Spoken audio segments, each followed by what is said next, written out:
Sometimes Jesus, God, calms the storm.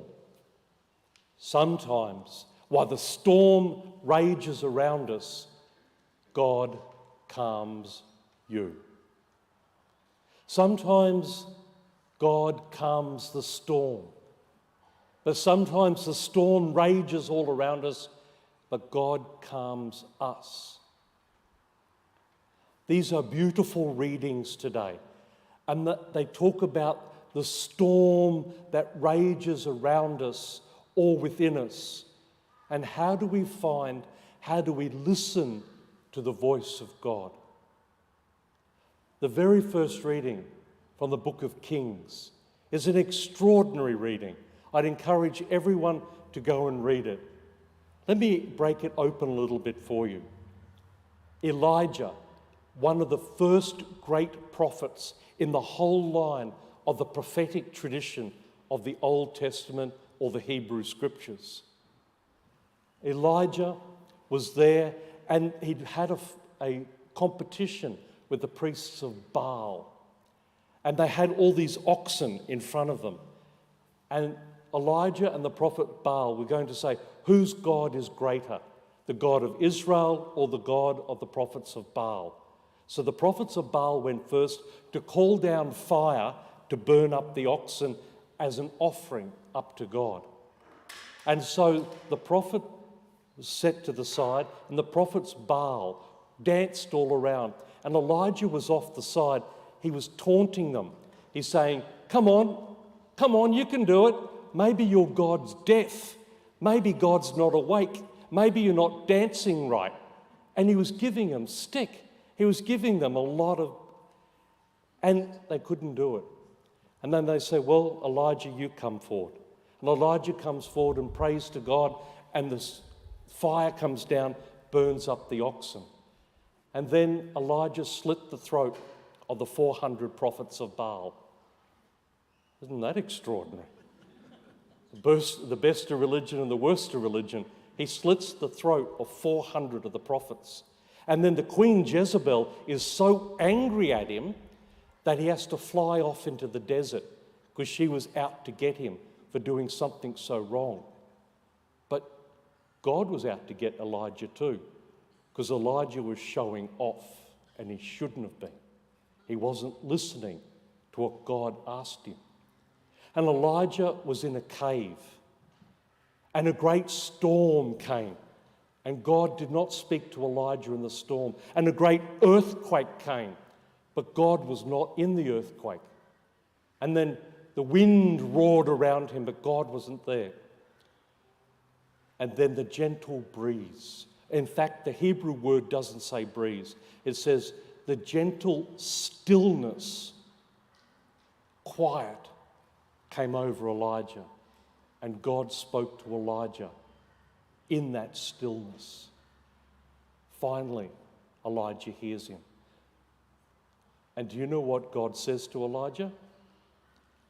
Go now and anoint the prophet Elisha, because you're sacked. That's what he said to him. And go in your chariot with fire up to heaven. It's an extraordinary story of Elijah. But the most extraordinary is that throughout the Old Testament before that, God has spoken in fire. Moses before the burning bush. God has spoken in earthquakes. God has spoken in the column of fire and the column of cloud. This is the first time God has personally spoken to humanity. We come now to our gospel reading, and it's an extraordinary gospel reading. Jesus had just fed the 5,000, and he sent the disciples off in their boat. He went up the mountain to pray. Mountains are good places to pray, by the way. So Jesus went up a mountain to pray. Then, next we hear, in the middle of a storm that's happening, he comes walking on water. Now, why was Jesus walking on water? Why did he have to go out in the middle of a storm to walk on water? What was he trying to prove? What was he trying to do? Did he have to walk on water to get to the boat? Why was he doing it? And unless you understand something, when was the last time God hovered on the waters? The first 2 lines of the Bible. In the beginning was the great chaos, the storm, and God's Spirit hovered above the waters. And so Jesus comes in a new recreation of the world, comes God hovering on the waters. My friends, this is an extraordinary act in the middle of the gospel when God is saying, I'm doing something new here. Listen to it. Every time there's something new, there's a profoundness about to happen. And God comes walking, Jesus Christ comes walking on the water. And they say, look, it's a ghost. Now, the Greek is not ghost. The Greek is spirit. So that actually confirms the Spirit, Jesus Christ, walking on the water. And Peter yells out, Lord, if it is you, tell me to come across the waters to you. And what does Jesus say? Come. The last time that word was used was Moses before the burning bush, the fire. And God said, come no further. Now God says, come fully. It's a wonderful continuation of the story of salvation, of our God working with us in this world. And what does Peter do? He gets out of a boat. Now, if you've ever been on a boat before and you've got 1 foot on the boat and 1 foot on the jetty, if you don't make a decision very soon, you're going to get hurt. So Peter had to fully get out of the boat and he began to sink. And Jesus comes, he yells out, save me, Lord. Hear that? Salvation. Save me, Lord. Personal salvation.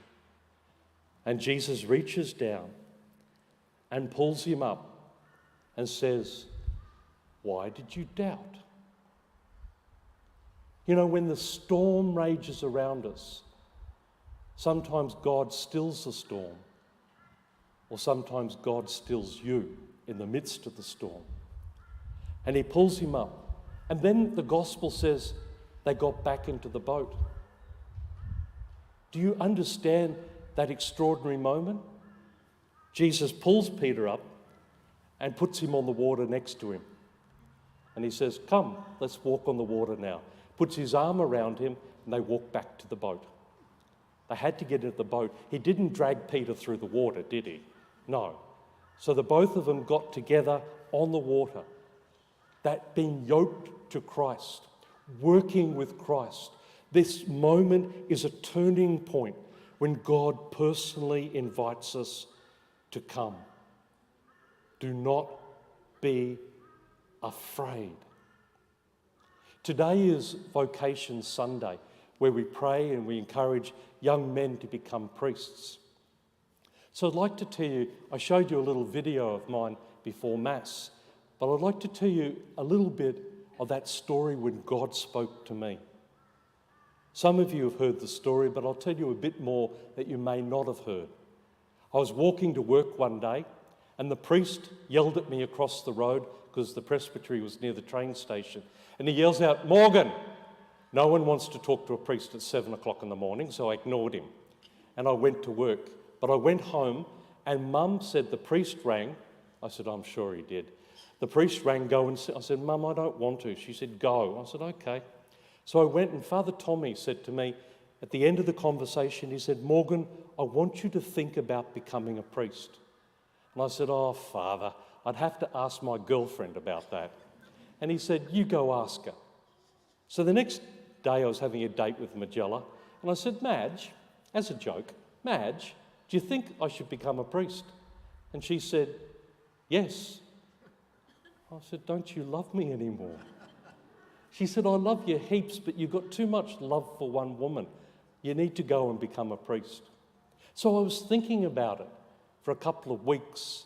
And then I was driving my four-wheel drive across the Story Bridge, peak hour traffic going home. And I was stuck there in peak hour traffic, and all of a sudden I said, Lord, do you think I should become a priest? And I felt this incredible sense of peace that said, yes, come over me. So much so that I turned off my truck, got out in the middle of peak hour, and I ran around the truck screaming. People were yelling at me and saying, get back in your truck, you lunatic. But it was just that moment when Christ said, come. In the midst of our storms, in the midst of our pandemic, in the midst of everything that rages around us, come. Do not be afraid.